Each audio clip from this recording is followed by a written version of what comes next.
Hi friends, मी पूनम स्वागत करते तुमचं एका नवीन व्हिडिओमध्ये. आज खूप दिवसातून ना देवपूजेसाठी मला फुलं भेटली होती, त्यामुळे देवघर किती छान दिसते पाहू शकता तुम्ही.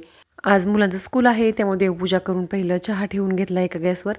एकीकडे भाजी आणि चपातीची तयारी करायची आहे. आता पटपट मुलांचं टिफिन जायचं आहे, ती कामं सगळी झाली. त्याच्यानंतर पाहू शकता तुम्ही, मला काल एका ताईंनी कमेंट केली होती की गॅस हा धुवायचा नसतो, ग्लासची शेगडी धुवायची नसते. तर ताई मी रोज नाही धुवत, कधीतरी खूप जास्त घाण झाला तर धुते. पण ॲक्च्युली बरोबर आहे, कारण का धुवून वगैरे खराब होतात, त्याच्यामुळं आता नाही धुणार मी. असं कपड्यांनी वगैरे पण छान होती, क्लीन होती ही शेगडी मस्त. त्यामुळे छानपैकी मी पुसून घेतलं, पाहू शकतो किती छान वाटते. आणि साईडची स्टाईल वगैरे वरची थोडी सगळं पुसून घेतलं छानपैकी. धुतलं तरी त्याला एकदा कपडा मारायला लागतो, पण किचन ओटा धुवून घेतला, गॅस नाही धुतला. गॅस फक्त पुसला तरी खूप छान होतं, हा ग्लास असतो त्यामुळे छान चकचक करतो. त्यानंतर गेली स्लॅबवर चाललं होतं, टोपीचा स्लॅब भरायचं काम चाललं होतं.